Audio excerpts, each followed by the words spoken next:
Good morning, everyone. Welcome to the third annual Let's Game Plan for Sickle Cell. I am excited about this event.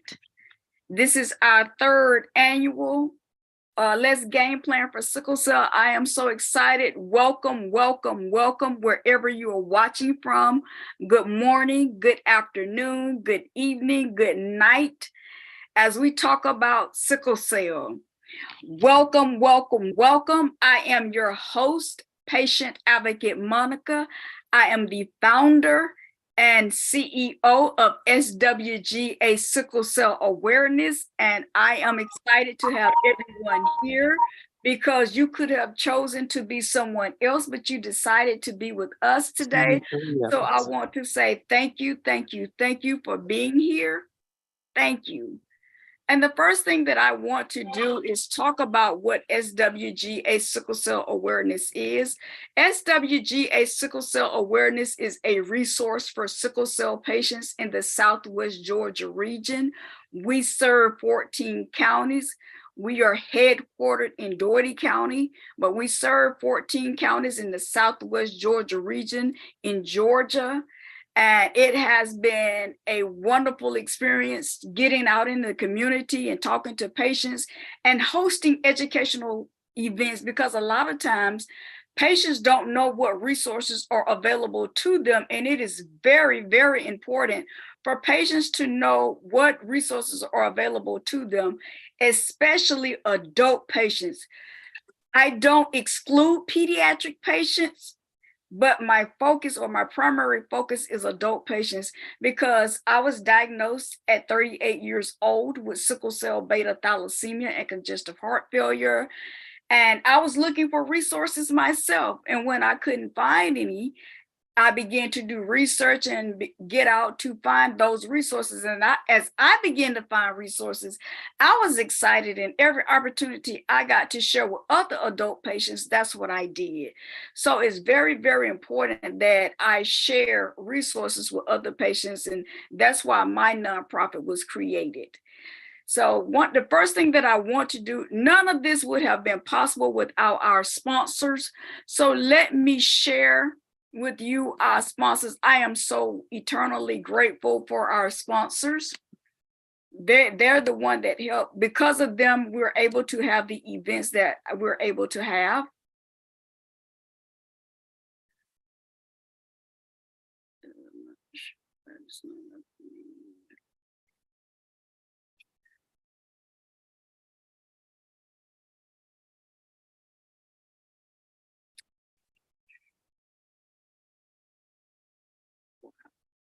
Okay.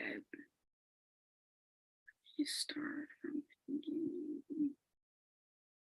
It's because of our donors, our sponsors and donors, that so many things are available to us and for us. Sure.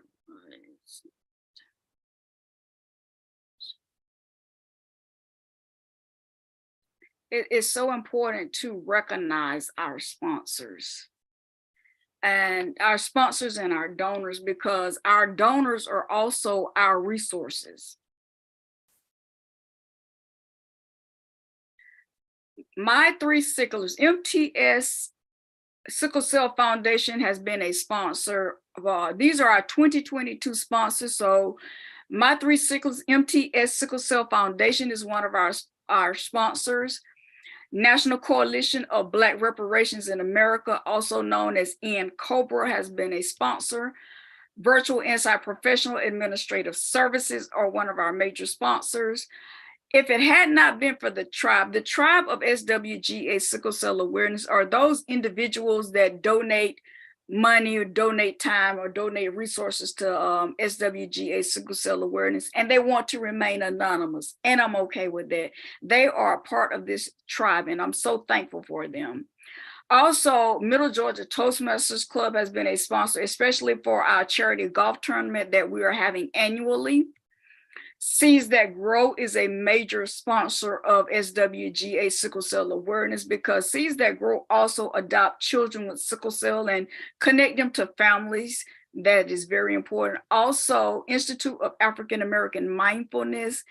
The founder, which is Travis Spencer, he's also a behavioral health counselor, and he also worked with sickle cell patients. He's great with doing mindfulness and meditation, which is great for patients. A lot of patients are getting into mindfulness and meditation. So Travis is one Institute of African, well, it's called I Am of DC. They're one of our annual sponsors. WALB News 10, they're always doing our media. There are our media sponsors. Every event that we have, they're always promoting our events. So I'm grateful for them. Also, the Albany Herald, they always do articles on events, post our events in the Albany Herald, which is our local publication newspaper. And they also do write-ups on sickle cell to raise awareness, also at no cost. Rapco Media was one of our sponsors for the charity golf tournament. They are they do a lot of work for us. Well, they are major sponsors of our events as well. Albany Beverage Company always provide the beverages for our charity golf tournaments, and they do other sponsorships as well. The Face Whisperer is one of our sponsors, and I'm thankful for her. She's a great sponsor. She's always supporting. She's been a supporter of SWGA from the beginning, one of our longtime sponsors, our donors. The information that we receive on sickle cell, it does come from ICE Canapa. Dr. Lori Vick usually provides the information, and for the last 2 years, she's been talking about the sickle cell curriculum that is going to be added into the nursing program, which is very great. And I love that they're educating nursing students about sickle cell. We have more than just a sentence in the medical books now. There's more information. There's actually a curriculum. So I'm grateful for that. Novartis Pharmaceutical Company, they provide information and resources for patients, especially when it comes to treatment options for sickle cell patients, those who cannot afford their medicine. They do have foundations where if you can't afford your medicine, they can connect you with a social worker who can make sure you get your medication. Global Blood Therapeutics, they do the same thing. They provide information and resources for patients, as well as Be the Match. They provide a lot of information for those that are doing bone marrow transplant, stem cell transplant.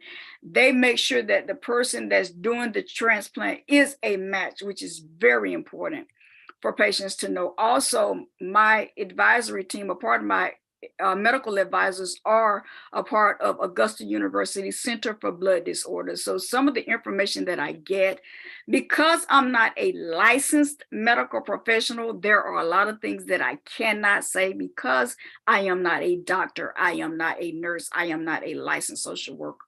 So a lot of my information is information that I do receive from Augusta University, and plus they are my medical providers.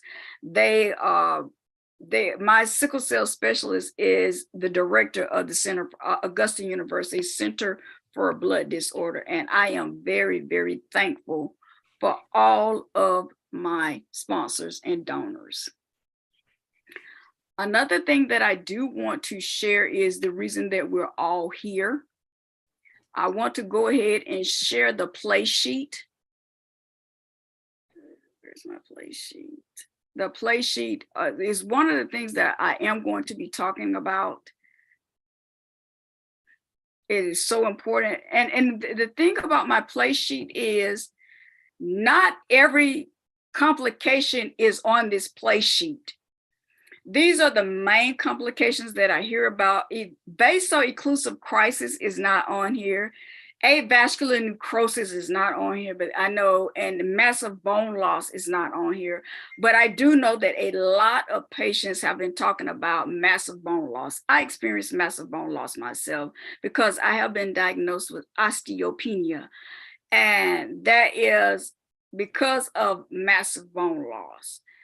And strokes. A lot of pediatric patients experience strokes as well as adult patients. Acute chest syndrome is the #1 complication that patients experience, and sometimes it's very hard to get control of. But the thing about acute chest syndrome, it needs medical attention. Acute chest syndrome is not something you can treat at home. You definitely need to seek medical attention. Pain crisis can be anywhere in the body, and sometimes it could go as far as being vaso-occlusive crisis. which is pain crisis anywhere in the body. Anemia, low blood, that's where a lot of patients have to have blood transfusions or blood exchanges. Organ and organ damage occurs to a lot of patients. I have congestive heart failure, a vision loss, gallbladder. I'm dealing with that now. I have 3 gallstones, which my medical, well, the specialist that they sent me to, he don't think they need to be removed. Leg ulcers, DVT, PE, deep vein thrombosis, which is blood clots in the body. And those are some of the complications that patients are dealing with. How are they combating these complications? With different medical treatments? And I'm going to stop sharing my screen.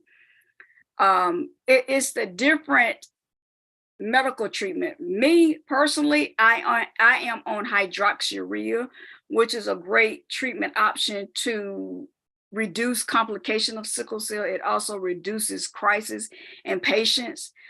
Endari is another medication that I hear. I'm not on Endari, but I hear a lot of patients talking about their experience with Endari. They are experiencing less crisis. Their journey with sickle cell has been better since they have been on Endari. Adakveo is another one of the medications that a lot of patients are using, and I've been hearing good reports about Adakveo as well as Oxbryta. Bone marrow transplant, stem cell transplant. I've heard a lot of great reports about that. And it is so important for patients to share their experience with that, because that experience also give hope to other patients who are not for sure of what they can and cannot do. And it's very important to give hope, because there are a lot of patients that are in the sickle cell community that feel like there is no hope for them. There is no cure for them, when there are a lot of resources for patients. It is so important that patients know that there are resources. And the biggest thing about the be the match, and I remember hearing some patients talk about there is no match because their parents are not living, or they don't have a sibling that can be a donor, because that is not a match. And listening to Be the Match, the biggest thing that they look for is when there's a donor, that donor should be a parent that don't have sickle cell, or a sibling where you both have the same parents. You have to have the same mother and father in order for it to be a match. And you have some children who are the only child, so they cannot find a match. But with gene therapy, there are other therapies out there where they're still looking for results for that. They're looking for other ways to better help sickle cell patients. And that is very, very, very important for those patients to constantly look for cures, for researchers to constantly do research, for pharmaceutical companies to come up with different therapies as well as treatment options for sickle cell. A lot of pharmaceutical companies are actually doing good with that. And there are more than there have been in the past, which is great. There's more funding as well for sickle cell, and I'm excited to say that as well, because there has been in times past where there was no funding for sickle cell organizations who were doing the work in the community, but now there's more government funding that is available for them, whether it's through grants or different other organizations. And that is very important for patients to know that an organization, especially for those we call heroes in the community who don't have sickle cell, but they're actually doing work for sickle cell. You have doctors that don't have sickle cell, but they're treating sickle cell patients and making sure they have the best care for sickle cell patients. And that is very, very important. So one of the things that I was hoping for, but I don't see, I see that Nurse Pat Corley is on here, and I want to say thank you for joining us, as well as Cheryl Lloyd and Kadeem. Kadeem, I know Kadeem does a lot in the sickle cell community. If you don't mind saying a few words, Kadeem, about the work that you're doing. And I know that you're a part of the Sickle Cell Foundation of Georgia, and I know that the Sickle Cell Foundation of Georgia just did a health fair. Hi. So it's actually the other Kadeem that is in Georgia. But yes, I do do a lot of work for the sickle cell community. Right now, I'm a health coach with Charisma, which is a non-drug trial for sickle cell patients to improve pain management. I've also partnered with the Sickle Cell Consortium, and I advocate wherever I have the opportunity to advocate. I've been in this game for like maybe 10 years now, and I keep expanding. Right now, I'm a doctoral student at Drew University, and I'm studying medical and health humanities. So, working on my dissertation, which is a narrative study on the perception of sickle cell patients and their experience with pain. And it was Cheryl who actually invited me here today because I just found out about it. So, thank you, Cheryl. Okay, thank you, Ms. Cheryl, for inviting him. And Ms. Cheryl, what work do you do in the sickle cell community, if you don't mind sharing?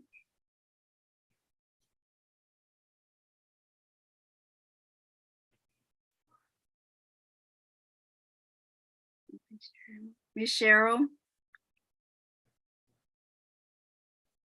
Okay. I know that Ms. Pat Corley is doing a lot in the community with sickle cell, because I know she works with Cayenne Wellness, and Cayenne Wellness is out of California, and they do a lot of work in the sickle cell community for sickle cell patients. And that is very important, that the more patients that are out there advocating, the more information and the more work can be done for sickle cell patients. And that's one thing about like when you mentioned about the drugs, that's like just started. Like it oxybrita, I think it was approved by the FDA in like 2018. Like before that, it was just hydroxyurea, and that medication wasn't even made for sickle cell warriors. Oh, wow, really? It was first made for like cancer patients. And then I think a nurse discovered that it could be used for sickle cell patients as well. So before that, we had we didn't have our own medication until, oxybrita and Advakivo. So the reason that they started using hydroxyurea on patients with sickle cell disease, that was when they were treating people, it was a form of chemotherapy. When they were treating people with cancer, they noticed the fetal hemoglobin of those people increase. Okay. And we knew that if we could keep an elevation of fetal hemoglobin in people with sickle cell disease, we could lessen some of the symptoms of sickle cell disease. And so for that reason, they began to use hydroxyurea very early on, because years ago when I first started, I've been in this probably about almost 40 years. And when I first started, there was nothing for babies with sickle cell disease. And so though we would make a diagnosis of sickle cell disease, most of those babies died very early. And so what we did was just translated that drug over into sickle cell disease, which works good for some folks. Some folks, it does not work quite as well for them. Some folks just don't like some of the effects of hydroxyurea, but it's probably the only drug that's been around long enough for us to truly know that it has an effect on the course of life for people with sickle cell disease. Oh, wow. I know it was approved by the FDA in 1995. And I've been on it for a while. The nausea, which I have to take promethazine before I take the hydroxyurea, and my specialist, he didn't recommend anything else, especially at my age. But I remember them telling me that it's supposed to focus on patients with sickle cell beta thalassemia, from what I've been told. And I was like, okay, wow, that's why it was definitely recommended for you. Actually, it's for all patients with sickle cell. Okay. Because patients with beta plus thal and patients with, because there's beta plus and beta zero thal, so there's difference in fetal hemoglobins in all of the patients. And so in order to increase that fetal hemoglobin, which is that hemoglobin that you have when you're in utero, that keeps all the damage from occurring in sickle cell disease. They use it to increase your fetal hemoglobin. It increases your hemoglobin amount, and so it does lessen the effects of sickle cell disease. So it really is quite a good drug for some folks. It does not work for other folks as well, but it's certainly a drug worth trying to see if you can prevent some of the damage that happens with sickle cell disease, because sickle cell disease is a cumulative disease. You start off looking fairly well, and over years and years and years, you get more damage to organs. And when you get more damage to organs, then it's a uphill fight after that. So what we're trying to do is prevent patients from actually having some of the damage that they get, or at least prolonging that, so that they don't get it as early on, and so that we can help them to have the best possible life with sickle cell disease. Yes, yes. Ms. Tina, I see that your hand is raised. Thank you for allowing me to ask a question. So I recall that there was something out, or article information out, about how I guess the medication or whatever is used to treat HIV is to be used for patients with sickle cells, or something with HIV and sickle cell. Do anybody have information like where does that stand? Is that something still being looked at? I don't remember all the details about it, but I know it's in relation to treating a sickle cell patient with something pertaining to a patient that has HIV. I think you're talking about. Are you talking about gene therapy and how they were curing? They were going to cure gene therapy. Yes. With gene therapy. Yeah. I believe so say the information about that. So it's not really a drug. What they were doing was, kind of altering things, and they were using the vector in order to get, to replace and repair things as they did gene therapy. The vector is just to transport the replacement that they're utilizing. So it's not necessarily a cure. It's not a drug. But the gene therapy is a cure. Gene therapy is a cure, but what you're talking about is the vector that they use, which is like the car that they use to transport, that change that they've made in that person's genetic makeup into their whole system, so that it can switch over. Okay, thank you. I do have another question in relation to that. Then I don't have sickle cell myself, but I have a close family member that has sickle cell. That's what made me want to get on today.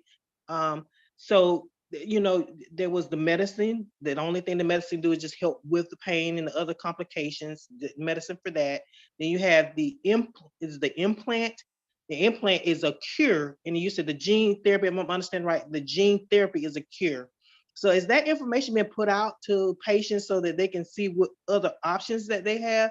Because when my family member go through pain, it really just disheartens me. So yeah, I'm sorry.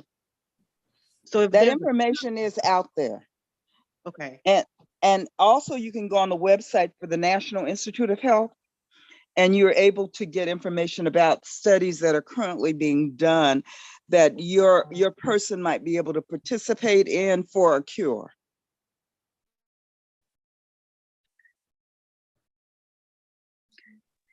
Okay, thank you. One of the things that I want to talk about also is lifestyle, because that's one of the things that they talk about a lot. I know there are some people in the sickle cell community who's not on any medicine, and they're doing well, but they say that because of the lifestyle. They eat a certain way, they exercise, they drink a lot of water, they do certain things. So that's another thing that combats having the complications of sickle cell. And another thing that they often talk about is staying active. It is very important as a sickle cell patient to stay active and also be involved in your own health care. Because sometimes you can go to a medical professional who may not know something about sickle cell or who may know little to nothing about sickle cell. Good morning, Dr. Vicky. I do want to say hello. And lifestyle is very important. And I know sometimes people don't have access to that type of information, the different types of fruits, vegetables, beets, and different things to reduce complication of sickle cell. They often talk about, and I remember talking to a patient who hasn't been in I was in a support group last month, and the young lady talked about she haven't been in the hospital in years. She haven't dealt with any complications in years because she changed. And I've heard more than her say that. I've heard several patients say that. Going from eating fast foods to preparing all of their meals, where she makes a conscious effort and a conscious decision to not eat McDonald's and Burger King, but prepare my own food and don't eat sugary foods, don't do this and don't do that. And definitely, because we as patients, we can't do strenuous exercises. We'll lose oxygen, and we have to be careful with that, because it's so important that we know what we can do and what we cannot do. I'm not going to say limits, because a lot of people don't like to be limited. I don't like to be limited. It is very important that we continue to, and I know there are a lot of videos out there and there are a lot of organizations that are talking about healthcare and the things that to eat for sickle cell, certain vegetables that they recommend, certain vitamins that they recommend, definitely making sure you stay hydrated with water. And talking to a lot of patients who just don't like drinking water. As a patient advocate, I talk to a lot. I don't understand it because I don't have a problem with it, but my recommendation is always put a lemon in it, put an orange in it, put something in it in order for you to drink that water. And also that's helping you anyway, because if you drink your water and you throw an orange in it, you're adding your vitamin C to it. You drink your water and you add a lemon in there, you're still getting the nutrients that you need in order to get to still stay healthy and stay hydrated. The key is to stay hydrated, because when you drink a lot, for me, when I drink a lot of sugary drinks, I don't feel the best afterwards. I'm kind of lethargic. I'm kind of don't want to do nothing. I become very lazy, which is not good. I see you have your hand up, Miss Pat. Yes, ma'am. So I'm just sticking my hand up to second what you're saying, but also to say that people with sickle cell disease know their bodies better than anyone else knows them.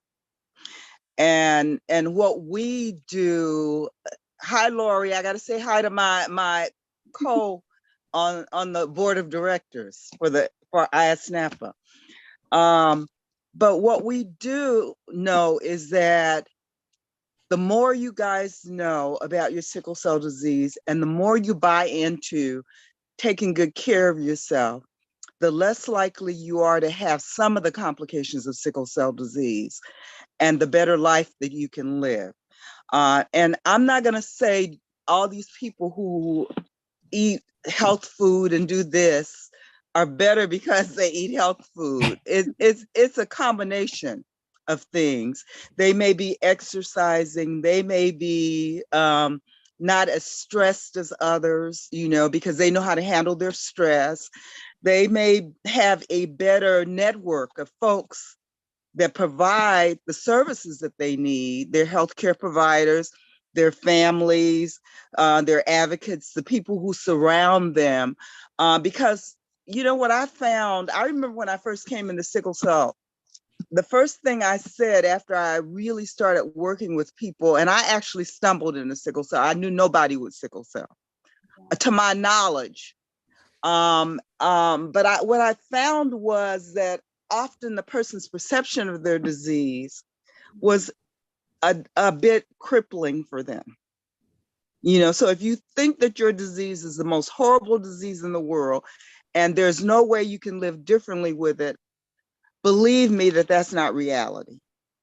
You need to identify what works for you, what does not work for you. You need to identify who works for you, who does not need to work for you. You need to identify who lifts you up and who pulls you down. And you need to correct the environment that surrounds you, for one thing. And you need to believe that there is life with sickle cell disease and there is life abundant with sickle cell disease. And how you live your life is going to determine some of what happens to you with your disease process. There are some things you don't have control over at that given point.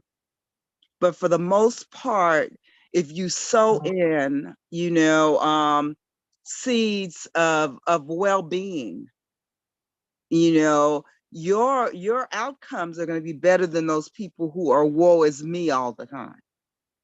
So I just encourage you to just buy into you can live the best life you can with sickle cell disease and have a purposeful walk on how you're going to do that. And that may mean eating better than you're eating.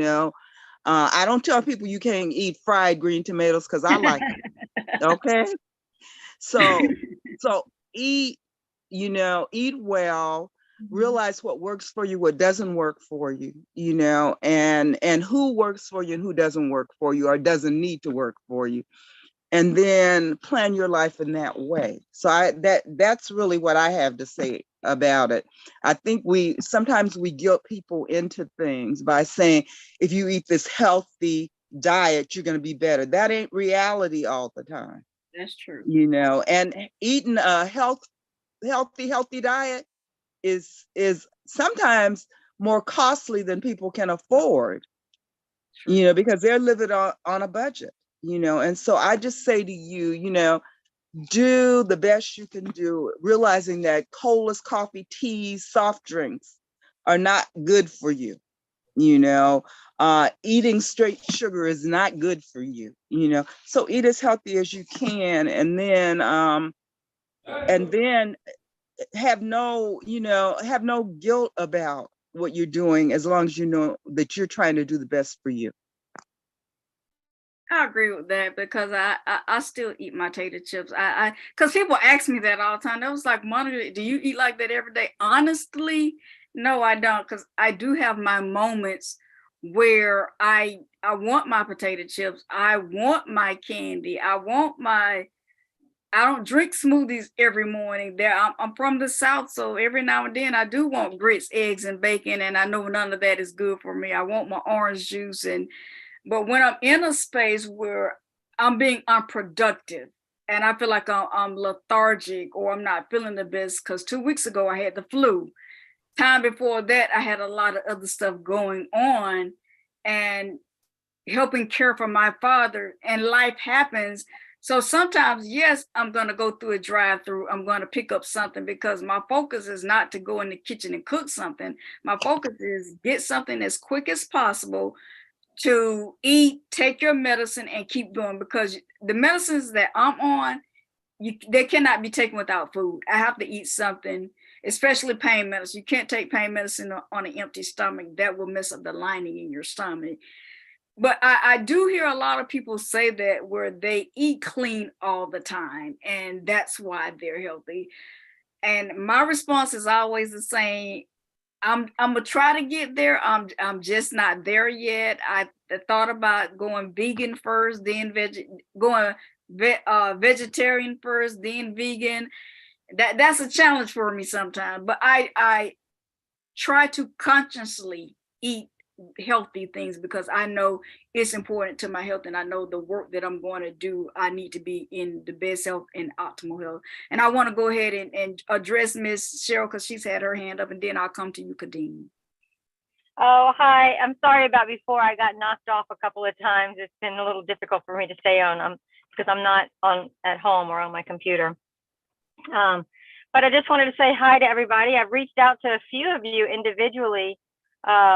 Pat, Coralie, I know we are on LinkedIn, and Kadeem, we just met because Kadeem and I were on the same program, a humanities program at Overlook Hospital, where we work with the medical students there, the St. George University medical students there. And so one of the things, just a little history about what I've done is for the last 15 years, I've been facilitating programs for a doctor in compassionate communication skills. Dr. Orsini has a program where he teaches residents how to deliver bad news to their patients.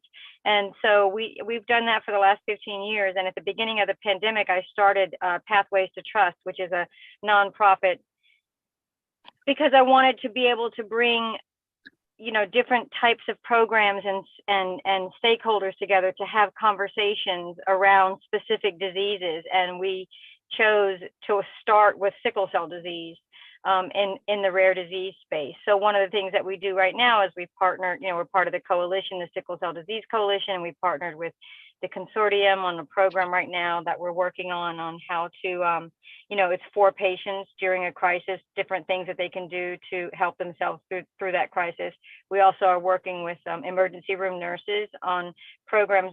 And the thing that sets us apart is we have an interactive aspect to our programs, where we have actors that play patients, and we have real doctors, and we talk about it and workshop it. But all of our program information, all of our content comes from the patient. So the patient is hired with the advisors and the doctors and different stakeholders that come together in the room and discuss what the most important conversation is and the way that it should go. And then we enter, you know, we play that scene in front of medical students, nurses, and physicians, ER physicians. And then we, you know, raise awareness and talk about it and bring in some disease specific information for them as well. That is really good. That is definitely needed. The compassion communication. Yeah. That is definitely needed, because that is one of the #1 concerns with sickle cell patient is how they're being talked to and how the medical professionals are trying to get their message across. Sometimes they understand it and sometimes they don't. And sometimes it doesn't come across as compassion. Absolutely. And, you know, we have emergency room nurses that are very, very interested in these programs. They're reaching out. They want to hear more and more about, you know, learning about the patient.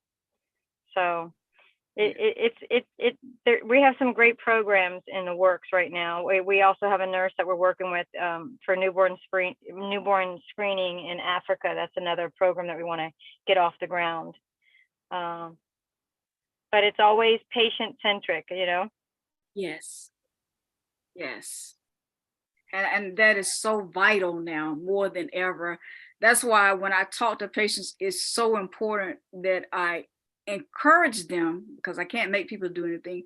I encourage them to participate in things like this, because medical professionals are not going to know how to treat us if we don't talk about it. If we don't make our grievances known, or we don't make our concerns known, we can't make it better if we don't say anything.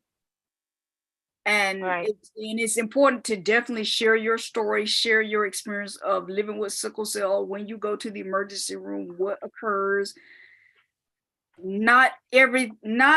To me, I don't think every experience you have is bad or should be bad, but also have balance, report the good as well as the bad. Because sometimes if you constantly reporting bad things to some people, they're just not going to respond to you. And I know with my medical team, that's one of the things I often say, well, they're good at X, Y, and Z.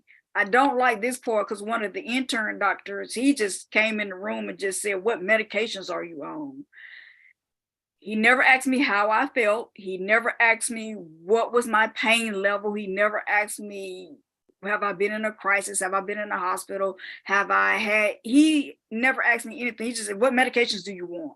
And he walked out of the room. So my specialist, I did talk to him about that. I said, this is what this particular doctor did. I said, I'm not going to say anything bad about him, but I just want to share my experience, because my specialist, he doesn't do that. He sit in the room, Monica, how are you doing? Monica, I know you're working on something because you're always doing something as a patient advocate. How are you doing? How are you feeling? Have you been sick? What's been going on? What is your pain level? And we go into different conversations about hydroxyurea, then we go into different conversations. But I built a relationship with my medical team like that, where we have those conversations. And that's one of the things that I teach and I advocate on. Having those conversations with your medical professional when you're feeling okay, or you're feeling at your best, not always when you're in a crisis, and build that relationship. So as you build that relationship, then you're able to get what you need from that physician or from that nurse or from that facility. Partnership relationships play a huge role in every patient's life. And that is so important. And to know what your health issue, how to manage your health is another thing that is very important. I could talk all day, but I'm gonna go ahead and let Kadeem say something. He's had his hand up a while. No, I was actually gonna like piggyback off of you, because I also have sickle cell, and I'm aware that sickle cell is a subjective experience. Me and my brother, we grew up together, but when he was younger, he went through more crises. And, as I got older, I actually experienced more crises. And he doesn't even take medication, but, I'm pretty much on, medication, and I see my hematologist regularly. But a lot of doctors also like assume, because I also have S beta 0. They assume that because that's a mild form, that my pain isn't like severe as a patient with like SS, because I've had complications, and doctors have told me that's weird because your S beta thalassemia, and that's usually more associated with SS. So it also feels like doctors kind of categorize us, puts us in a box, and they don't. What doctors are supposed to do is to teach. And I don't think there's like any teaching that's done with the patient, because, we have to go about finding our own methods that work for us. It always seems like doctors are less interested, especially in adult sickle cell patients. But the thing is, like back then we weren't living as longer. Like our lifespan was like until, early 20s. Now we're living longer. Now we're reproducing. Now we're having like children. But I think there's like a lot more that needs to be done. I do see improvement, but there's still a lot more that needs to be done. And the interesting thing about that, sometimes it seems like it's just a few of us that's out here that's making it happen. I'm always on social media. What they call an independent patient advocate with the consortium, and it seemed like you see the same in my community. I'm speaking from experience. In my community, there are 354 patients in this community. I don't know all 354 patients, but I do know a lot of the patients when we go to the clinic now we have an outreach clinic where we have satellite service and telehealth services. And it's interesting. It's always, Monica, we're glad you're doing what you're doing, because we're not bold enough to tell our story, or we don't want to tell our story because of all of the stereotypes that comes with having sickle cell. And I like another organization that I'm a part of is called Amplified Sickle Cell Voices. And Nurse Agnes, her goal is to change the narrative. And that's what we do, what we used to do every Saturday. Let's change the conversation. We as patients and the caregivers, we can change this conversation. Patients are living longer. So what do you do when patients are living longer? Let's change these stereotypes, and let's change this narrative into something else. And that is so important for us as patients, and as the caregivers also do the same thing. And I see Ms. Pat hands up. I'm gonna go with her, and then I'm gonna go to Dr. Vic next. Yeah, so I just want to say that if your doctor is telling you that because you have sickle beta 0 or sickle beta plus thal, that you shouldn't have the same complications, that you should be doing better. That's not reality, because we know every sickle cell disease shows up when it shows up and acts in the way it acts. And so if that doctor is telling you that, maybe it's because that doctor is poorly informed, and maybe you have to educate them more so that they better understand that even though somebody may have decided that this particular disease shows up in this way, the textbooks tell you that it shows up in every way, and then with Cheryl was talking about the program that she's doing. I just want to ask her the question, because I think what's really, really missing in a lot of programs is the voice of the caregiver and the family. It's so important for people to know what that part of the whole picture looks like, so that they can understand how they can help caregivers and families to better deal with sickle cell disease. They need to, I just think they need to know the trauma of the family and caregivers as they provide care to people with sickle cell disease. And so that's the one thing I wanted to just ask her, if her group was actually hearing the voice of the caregivers and partners in the care of the person with sickle cell disease. Can I answer that now? Yes, go ahead. Thank you. Yeah, that's very, very important. And so one of the things that we do when on our programs, we create scenarios, we create case studies based in real world experience. So if we have a patient, we do a background, and sometimes we'll even have a video with an actor of a mother and a son going through a scenario together, where the son is taking care of the mother who's in the middle of a crisis. And they're very, very short, but we're working on something like that right now. Yes, it's a huge part of the conversation, and definitely something that we haven't really brought in a patient and a caregiver before, because it makes for a bigger cast that we have with a doctor.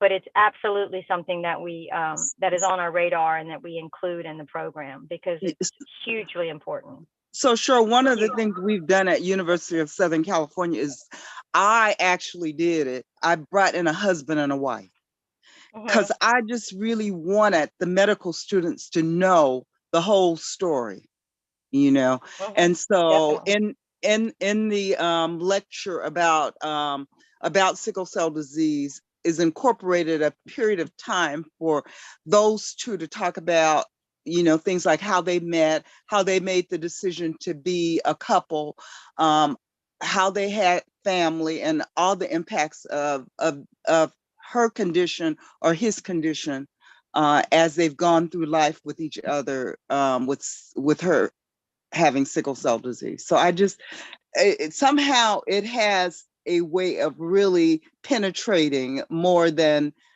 just case studies, Absolutely. Because you can hear the passion and and sometimes even the regret in the voices of that person, who is the mate of that person, how helpless they feel, and how much they knew about sickle cell when the person, was young and vibrant. Definitely. So you know what? I would love to talk more with you about this offline, because I have so much to learn from you and to share with you some of the other nurses that I work with right now that have this type of scenario where they actually have sickle cell. They have a mate that has sickle cell. These are great conversations to have, and great scenarios to add to our arsenal. Because we need every weapon. Yeah, absolutely. Yes. Okay, Miss Dr. Vic. Well, thank you so much for having me back. It's good to see you. Yeah. I don't know if Pat shared with you the update about the nursing boot camp. Did you share that already, Pat? I didn't. I left it for you. Well, wonderful, wonderful. Okay, so 2 years, has it been 2 years? It's been 2 years, hasn't it? 2 years ago, we started to develop nursing education or nursing curriculum to help nurses better be able to care for people that have sickle cell disease. And it went through lots of different developmental stages. But this past summer, we had the first boot camp. And now, if I'm able to share my screen, could I share my screen with you? You should be able to.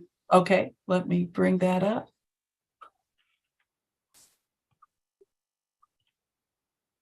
I almost cried at that boot camp. Okay, it says the host disabled participant screen sharing. So I'll let you do that again. But so yeah, so we had a boot camp last summer. We had the first one. It was the inaugural one. Now we're going out across the nation, and I just was going to show you our website.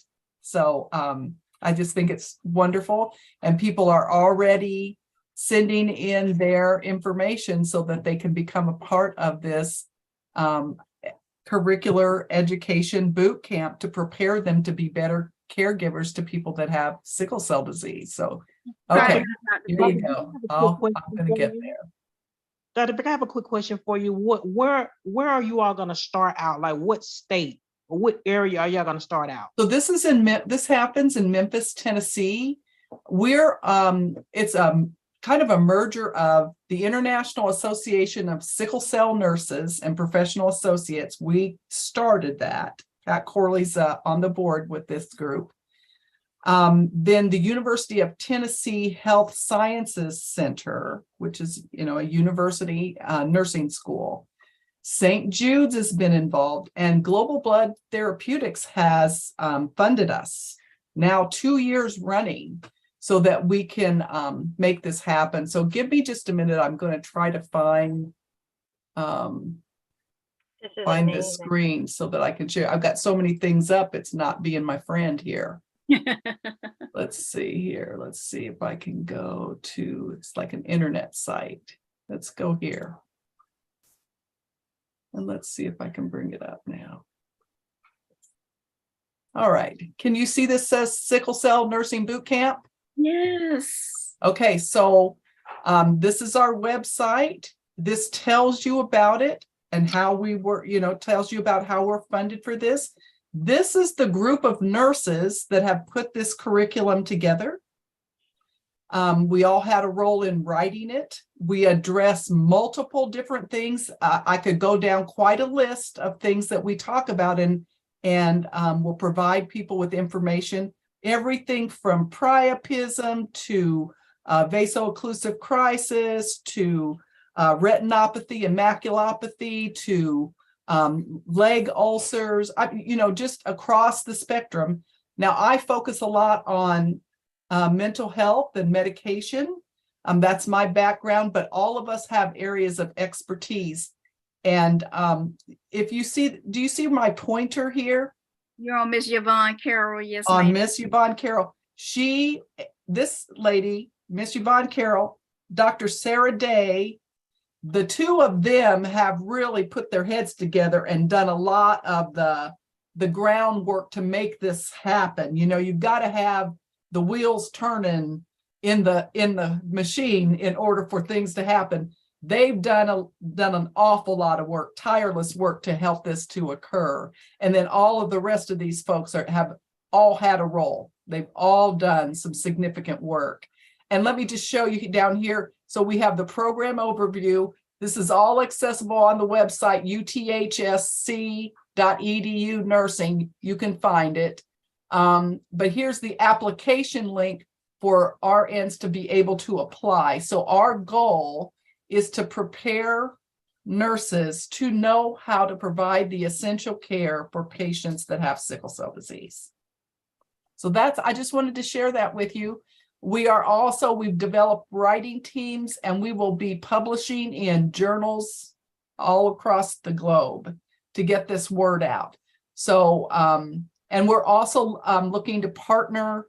I think Dr. Day is looking to partner to see if we can develop some type of like a type of book or something that would be useful for also our educational partners. So I probably have talked a little bit too much about that, but I'm just really happy about it. Very, very glad to be a part of it. And it's because of people with sickle cell that we're doing this. You know, there'd be no reason. So we're grateful for all that you have informed us about. Keep talking, keep sharing your story. We learn from you and we appreciate it. Yes. Look, Gloria, and you guys owe us big. You muted, Dr. Vic. What's that, Pat? I said they owe us big. No. Can I ask Dr. Vic, is this a remote as well as a physical camp? No, it's they come. And honestly, the first boot camp, it was paid for everybody. So nurses are so busy. They seem like they can barely take a breath these days. And so that's they schedule this time off to go, and that's incredible. And get this training. It will be accessible to them all different ways, but this boot camp is in person. Mm-hmm. So all of this stuff that we're developing, it's free to the globe. We're sharing it with people in Africa. We'll share it with whoever wants the information. It's all going to be accessible. But you know, you really have to be there because you leave different. You got to be there. You can't. It's not something that you can do virtual or something and get the same effect. The passion in that the first boot camp, because I wasn't gonna go. I was like, oh, there's no point in me going. I'm not practicing anymore. And Yvonne insisted that I come. And when I left there, oh my God, there's nothing like it. We needed your feedback, and we needed Ray's feedback. I mean, while you all are out there in the world working with people with sickle cell, you know, I'm an academic, right? And I'm not clinically practicing anymore. I haven't clinically practiced for a few years. So my work is in research, and to hear from you and to hear from Ray, you know, Ray Blaylark, they're living that life. They're out there in the field, and that was so helpful to all of us. So we were I'm glad that you came. I mean, it just made a difference for all of us too. And that was the thing. All of the people that were there while we were doing instruction as teachers, many of us, there were a lot of people that were obviously in the first boot camp that were practicing and working with people with sickle cell disease, which is the point of all of this. And then they take it back. Right.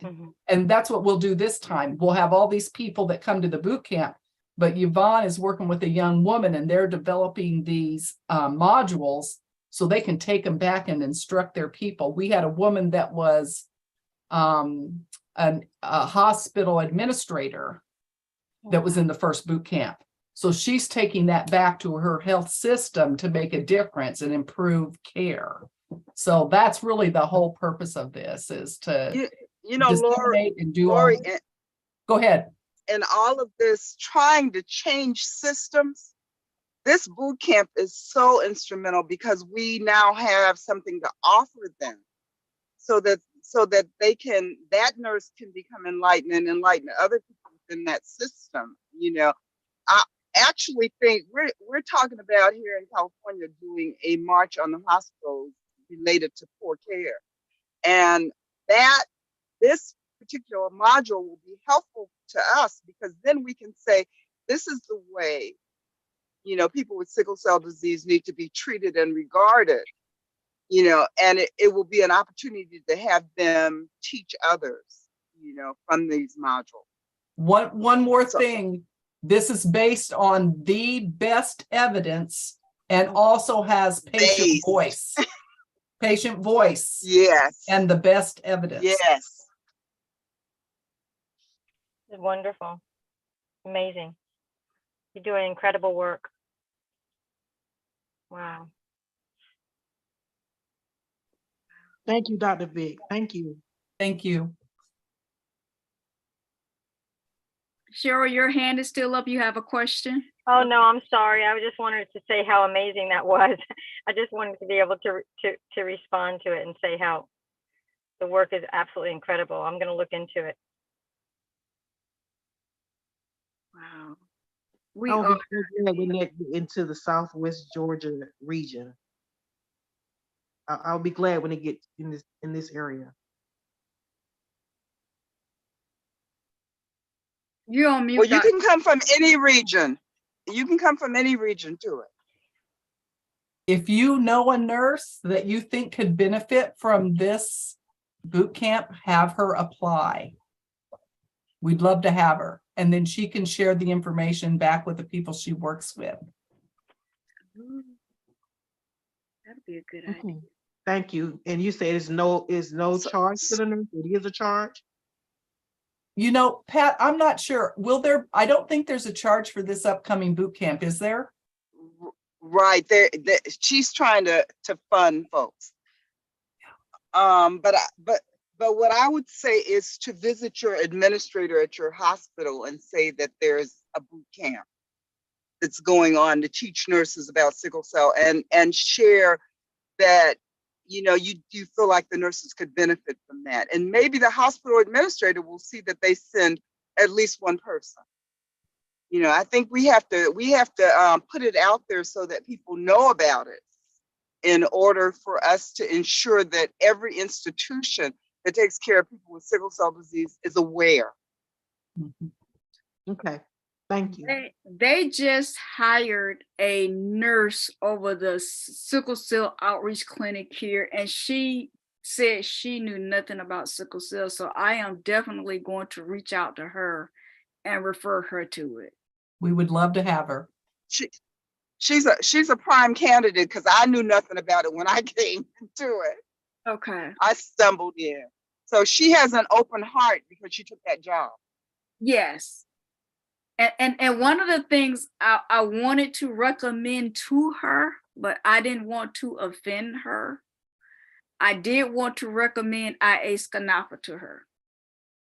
But I didn't want to feel like I'm stepping Please, on her toes. please recommend it. If she's coming into the sickle cell world, she needs to be part of the organization. Yeah, we want her. We want her. Okay. I didn't want to. Well, Miss Pat Corley, since you said it's okay, because I know you're a nurse. So and I know sometimes medical professionals don't want to hear from patients, but I thought about it when she said that. She was like, I know nothing about sickle cell. Tell her the president, Lori, invited her. Okay. Lori's the president. Okay. Miss Laura, when you became the president, Dr. Vic, when you became the president? I'm not sure, a few months ago. Okay. You have been busy. I know they're glad to have you as president. Well, I'll do my best. We so glad. Congratulations. Thank you. But IA Scanafa is doing a lot of extraordinaire. Yes. Leader extraordinaire. That organization is doing a lot of work. I'm very proud of that organization. I think the first time I seen the work was at one of the consortium events, and I love the fact that nurses specialize in sickle cell. I remember Miss Pat Corley, Miss Yvonne Carroll, Nurse Coretta Generette, all of those ladies who knew something and had been working with sickle cell patients for a while. It just gave me hope, considering where I'm at in the healthcare that we get, where we have nurses who know nothing about sickle cell. It's a challenge sometimes, but being around nurses who've been treating sickle cell patients for years, it is definitely an inspiration. It's definitely an inspiration to see. because to me that's kind of rare, because a lot of nurses specialize in a lot of things, but rarely do they specialize in sickle cell. So that was an honor to see them at work and doing their research and presentations. And every time they spoke, I attended every seminar that they spoke on, because the information was very vital to patient, me as a patient and me as a patient advocate. It gave me an opportunity as to what to say and what not to say. I learned what to say and what not to say. Because sometimes you have to be careful what you say as a patient and as a patient advocate, because you don't want to burn those bridges. And I've learned you have to be careful as to how you communicate with people anyway. But if you need something from somebody, you definitely have to learn how to talk to them or how to speak to them, because the way you talk to them or the way you speak to them will determine whether you get anything from them or not. And that is very, very, very vital. And I tell patients that as well. Sometimes you have to look at the communication that you're having with your medical team, because sometimes they don't know, and they don't know what they don't know. And I love being around other patients because it gives you an opportunity to learn something you don't know. Like being around other patients who have sickle cell, beta thalassemia, and congestive heart failure, and see them thriving in life. It gives you hope. And that's my goal, to give other patients hope, to let you know you can live with sickle cell and be okay. I know every patient is different, every case is different, because there are some patients that are in my support group that go to the hospital every other week, or they go every other month. There's one guy that's in the group, he go every other month. But what I realized too was that sometimes if that patient doesn't have anyone at home, or they don't have any support, that's why they go to the hospital. They'll have someone to talk to, or they'll have someone to be around. And that's one of the things that I learned recently. And I was like, wow, because that patient did say that. He was like, I like going to the hospital because I like being around people. I stay at home by myself. So going to the hospital, I go to the emergency room and they keep me there, and I'm around other people, or otherwise I'll be at home by myself.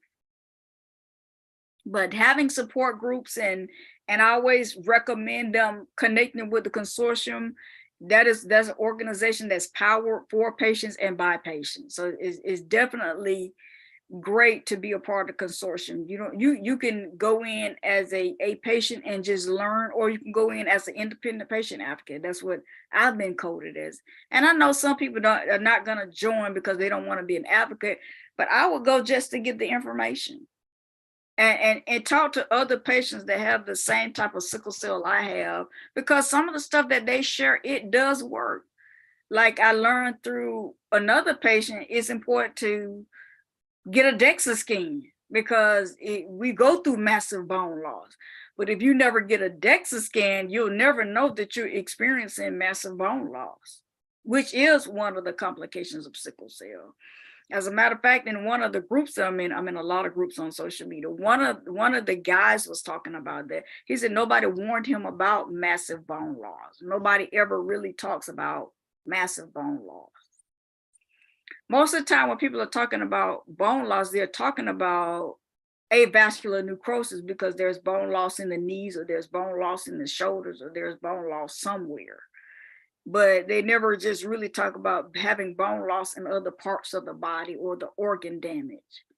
And it's very important for people to talk about that. It's interesting, the new oncologist, hematologist they assigned me to, the question he asked me was, okay, if you have congestive heart failure, why haven't they assigned you a cardiologist? I said, I'm not for sure. From my medical team, usually my primary care physician is managing my heart failure and my sickle cell specialist. He said, but you still need a cardiologist. I said, okay, I'll let my medical team know. He was like, have you ever been hospitalized just for your heart failure? I said no, because they have me on LASIK, which is a diuretic, and it removes all of the excessive fluids off my heart. And I know that I'm only allowed 2,000 milliliters of fluid a day.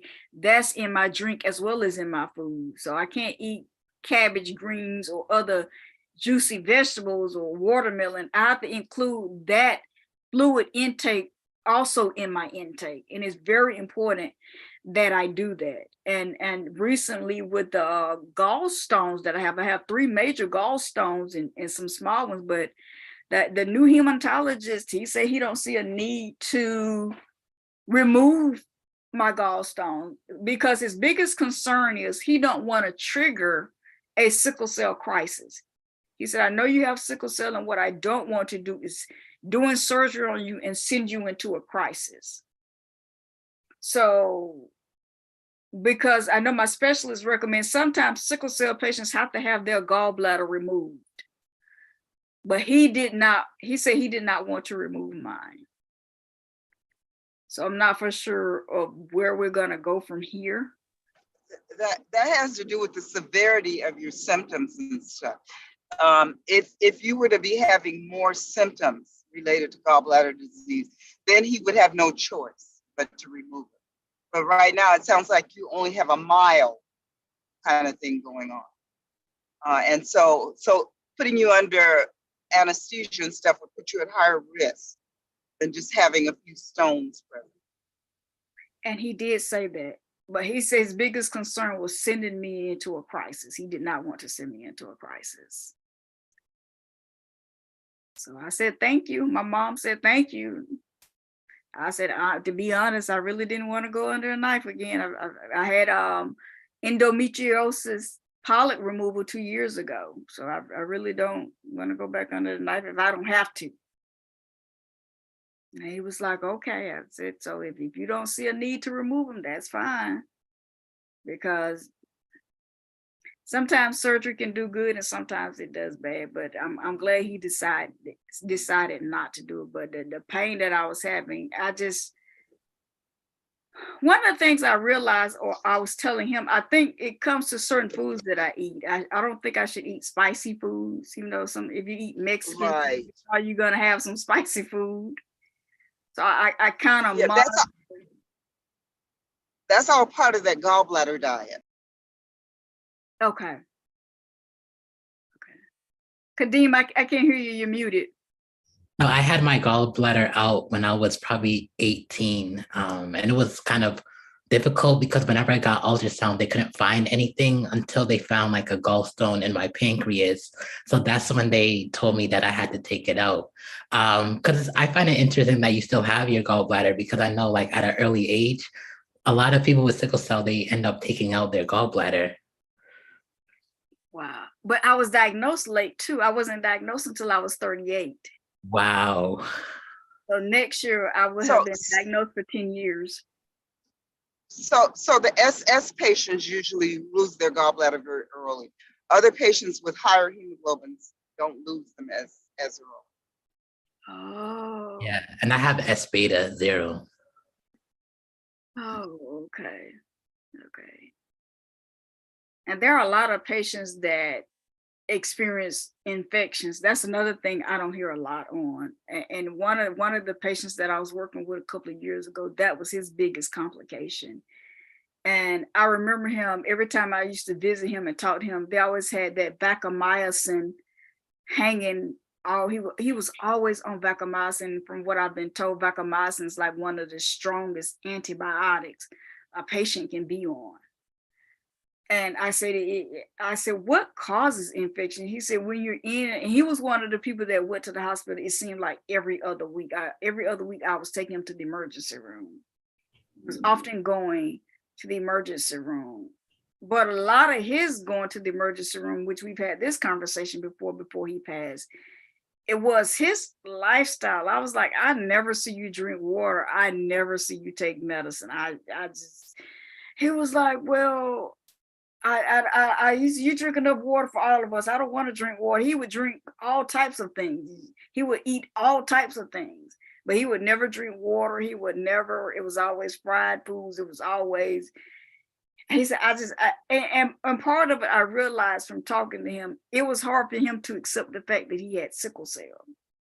But we did have a conversation about infection. I was like, you're always having infections. He said, well, that's one of the complications. As a matter of fact, he's the patient that taught me that most patients don't die from sickle cell itself. They die from the complication of it. He said, if you really listen to other patients talk, or you listen to their family talk about how they died, it wasn't from sickle cell. It could be sickle cell and an infection. It could be sickle cell and a heart failure. He said, a lot of times patients die from acute chest syndrome because sometimes the medical professionals don't look at the acute chest syndrome, or they don't look at the diabetes. There are a lot of patients that have sickle cell and diabetes. I work with patients that have sickle cell and diabetes. They're trying to manage both of them. Or they have sickle cell and strokes. Yeah, with life and stress, a lot of patients are having strokes, or they're having so many things that are going on that they just, it becomes very complicated. And he's like, Monica, he said, because that's what a lot of the doctors will do. They'll look at the hemoglobin, they'll look at the lab work, and they'll say, oh, they fine, never looking at whether they have diabetes, or never looking at that they had a heart attack, or never looking at that they've had a stroke, or they never looking at anything else. And I said, well, you might have a point, because most of the time when I go to the doctor, they focus on the sickle cell and never look at whether I'm doing the right thing with my congestive heart failure, which I am. But it's just something, when I have my medical visit, it's something that I think about. And it was interesting that the new oncologist, hematology, that I was assigned to said that, he was like, why don't you have a cardiologist?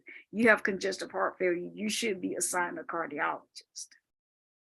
Which goes back to adding to my team of medical professionals, and having a different outlook on life, which is so important. But the complications, there's more information out there now. A lot of the information I did find it on the CDC website, because that's one of the doctors that I used to see, but I don't see anymore, because he said there's no need for him anymore.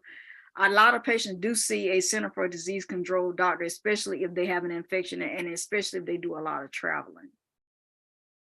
Sometimes, I just want to say, like, sometimes the complications that we get can be unusual. Like, there was a time where my head was swollen, and it was due to sickle cell. I couldn't talk I couldn't eat. I had to like use sponges in order to like keep my mouth dry. But I don't think that's like a normal complications that we have, but it happened to me. About a week ago, that happened to me. I don't know what happened, just out of the blue, my voice just went. And I'm like, and I was talking to somebody and it was just gone. So I started writing stuff down. It was like, what happened to your voice? I just left. I don't know. DVT is another one, which a lot of people are surprised at, the deep vein thrombosis and pulmonary embolism, which is blood clot on the lung or a blood clot somewhere in the body. And some people feel like that's hard to have, especially when you have sickle cell, because of the low blood or the low hemoglobin. But there are some patients that have had DVT or PE. They just don't talk about it. But mainly diabetes and heart disease and acute chest syndrome, and that's a bone loss. You'll hear, and chronic fatigueness, Dr. Owe talks about that a lot. Chronic fatigueness is something that a lot of patients don't talk about, but they experience a lot. And medical professionals don't know how to treat it. I think in realizing that sickle cell disease, because it's a red blood cell disorder and blood circulates throughout your body, you can have any complication. That's true.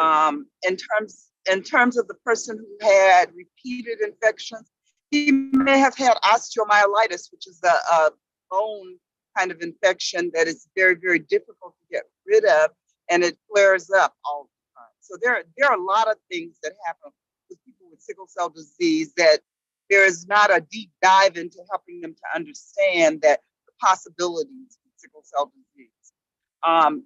Your doctor was asking you about having a cardiologist. Yes. You certainly should have a cardiologist if you're having a long-term manifestation that relates to your heart. The other thing that I ask the question about all the time is, if you're born into pain with sickle cell disease, why don't you have a pain doctor?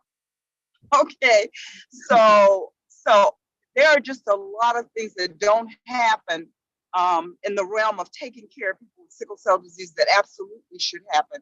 And they're not going to happen until we start insisting on them providing those services, because people with sickle cell disease are often devalued, and so they don't get the services that you would give somebody with cancer or some other disease that all of those things are going to happen on down the line. So I think we just need to take a deeper dive into how do we better treat people with sickle cell disease, providing for all the things that arise, complications, and or concerns.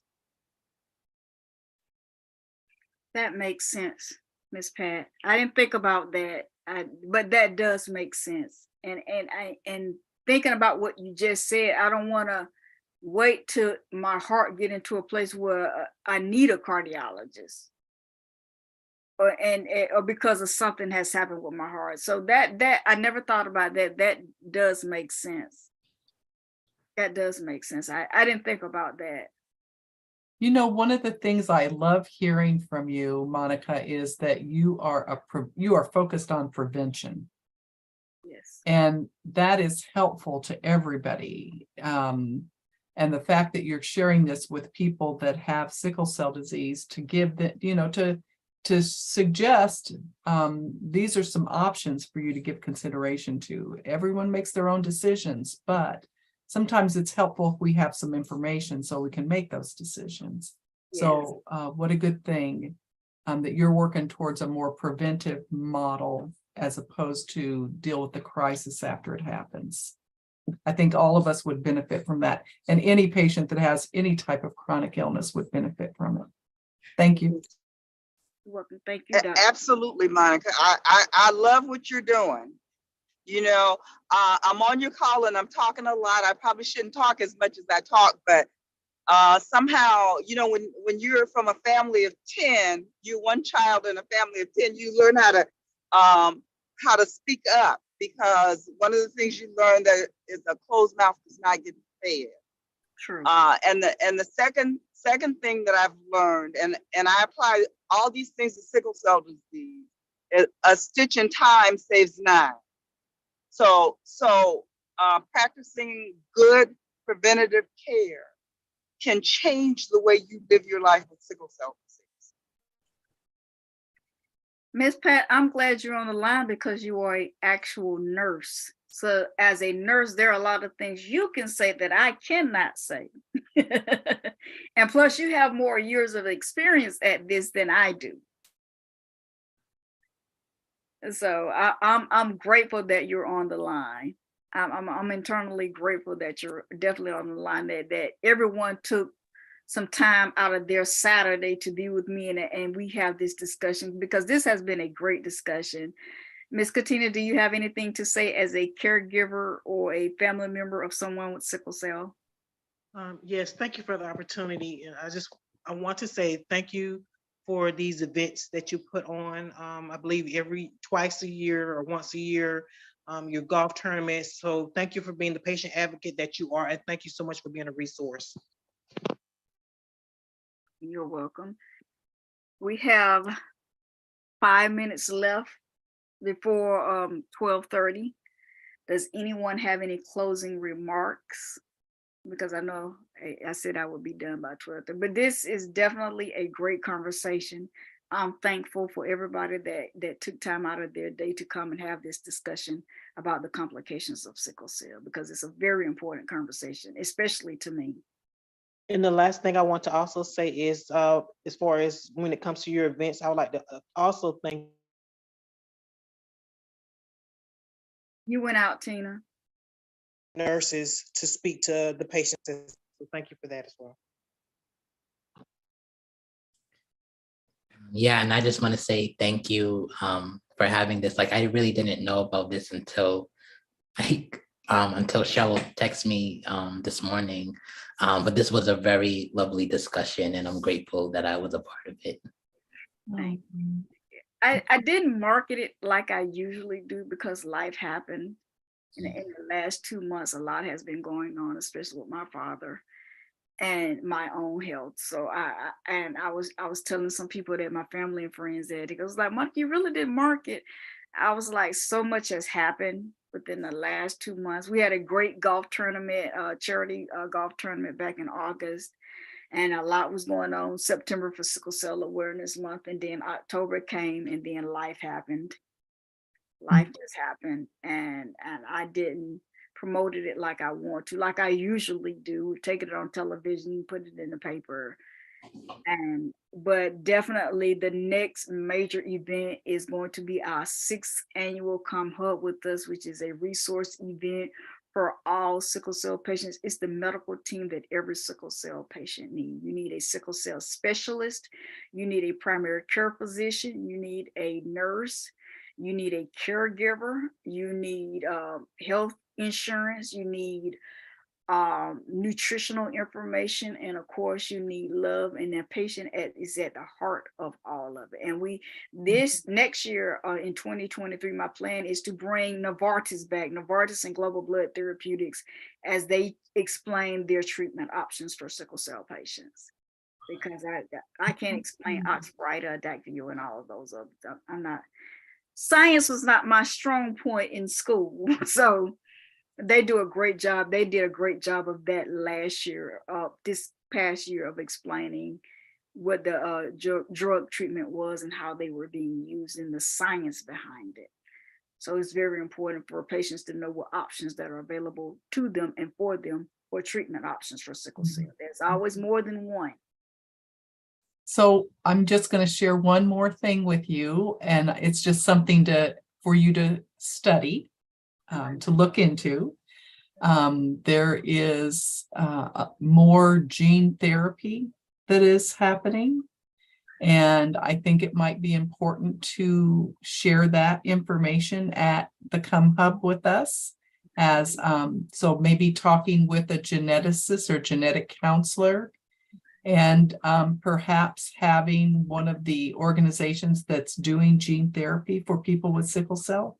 You might consider inviting them to be a part of the discussion. Yes. So just wanted to share that with you. I actually had a very captivating meeting with someone just this past week about how they're going to be doing gene therapy, and they're going to be recruiting people that have sickle cell to participate in this, but they're already thinking years down the road about how they can even they want to refine their process and deliver the best process. And, I always bring this up, until we can cure everybody of sickle cell, all the cards need to be on the table. So there's so much more I can share with you about this, but I think I'll just stop because I know your time's run out. I don't want to hog the last minute.